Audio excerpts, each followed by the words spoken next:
So yeah, as James said, I've recently joined SEDNA, and we're kind of reimagining email to bring it hopefully up into the 21st century, as opposed to 50 years old as it is at the moment.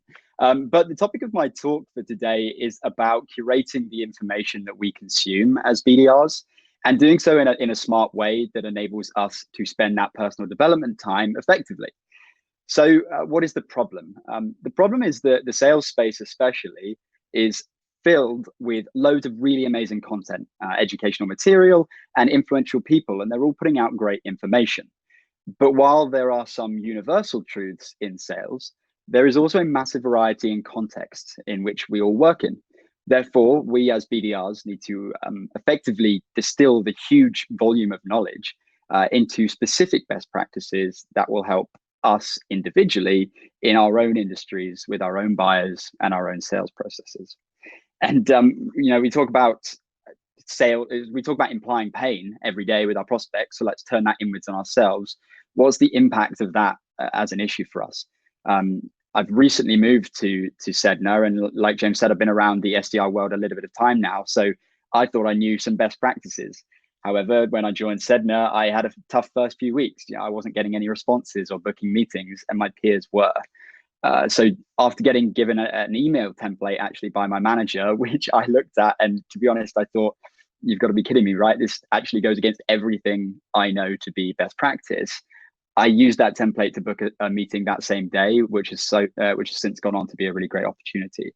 So we can see the impact of following what is considered to be best practice if it doesn't translate into daily success for ourselves. And what's the point of seeking out great information and content if not to improve our own individual performance? So how do we overcome that? I want to propose 2 tactics and 2 mindset shifts. And these are really just my thoughts. Like, I really appreciate, I'm sure all of you out there have some great thoughts on how you can do this. And I'm really excited to hear those in the networking session afterwards. So tactic number 1, curating your feed. What I mean by this is that there are really amazing sources of knowledge from great professionals out there in pretty much any niche you could imagine. You want to take this specific event as a really great example of that. If I want to create my feed, whether it's on LinkedIn or Substacks or whatever medium it might be, I need to look out to see who reflects my niche most accurately. So if I was prospecting into the sales and marketing world, for example, I would be getting my post notifications for Sophie over at Cognizant turned on, so I can see every time she posts an insight about her life prospecting into those same roles. Likewise, if at SEDNA I was prospecting into the largest enterprise accounts, I'll be getting Seb and Justa's posts front and center on my LinkedIn, because I know they're also approaching enterprise level accounts and will be learning and sharing that knowledge with their network. If you create the sources of knowledge to match your individual activity, as opposed to just the most famous influencers, it will hopefully have a greater return on your results. Tactic number 2, use your team. We spoke about internal versus external. And when it comes to finding advice for your niche, it doesn't get much more specific than your team. There are a number of ways you can do this. So obviously reaching out to those senior to you. I mentioned my manager, David, gave me a great template. That's a great way of doing so. However, you really don't need to go senior to get great advice. I am, and I'm sure you are all as well, part of a really talented team of BDRs. And as much as obviously we want to compete in our success, the BDR world is not a zero-sum game, as long as obviously you have your territories and everything allocated properly. So use your peers.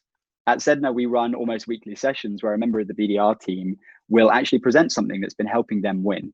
And using methods like that, we can all improve on our very specific prospects. So hopefully those are a couple of tactics you can take away from today and actually implement. And now I want to talk about 2 mindset shifts. The first of which is being critical. And I obviously don't mean being negative. I mean the process of analyzing facts and opinion in order to form your own judgment. While this can partly be done through the curation of your feed, you need to also have this in your mind every time you consume a piece of content, whether that's reading a book, attending an event, seeing a post on LinkedIn. And you need to be forming judgments based on the facts and opinions presented, but also the individual context that you and you alone know.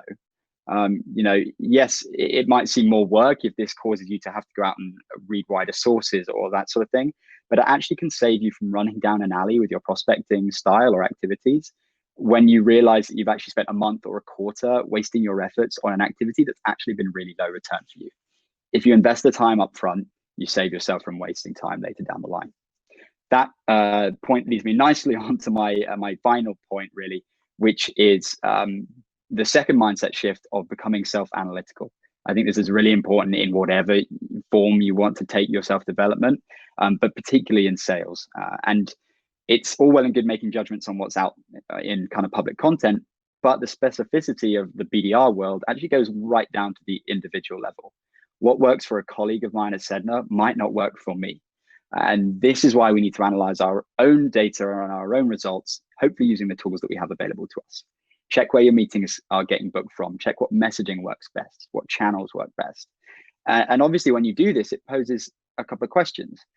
Do I need to upskill in this area? Is this something that I need to work on and develop? And it could be a great result for me if I do. And again, this can direct our curation. If I find that I'm not very good at video, I need to go out and look on LinkedIn and get some really great video influencers to help me improve those skills. However, it might be the other side of things where, you know what, I've worked really hard at my video skills to up that quality of mine, and yet I'm still not booking meetings from it. However, I know that actually I book meetings from 40% of my connected cold calls. Sometimes we just have to admit that we're not going to be the best BDR at every channel and medium. So analyze your own performance and use that as another source of knowledge to further your development and also increase your results. That actually brings me mostly to the end of my talk. I just wanted to say a big thank you because I've been on a number of these events before. And while I've been around the SDR world a little bit of time, there are some really experienced SDRs out there. And so I wanted to use my talk today to act as a bit of a guideline to help all of us get the most out of the amazing people who are doing a lot for our profession. So thank you to all of you as well. Yeah, and lastly, obviously, just thanks so much to James and Elaine for hosting and Sales Confidence for inviting me along to present.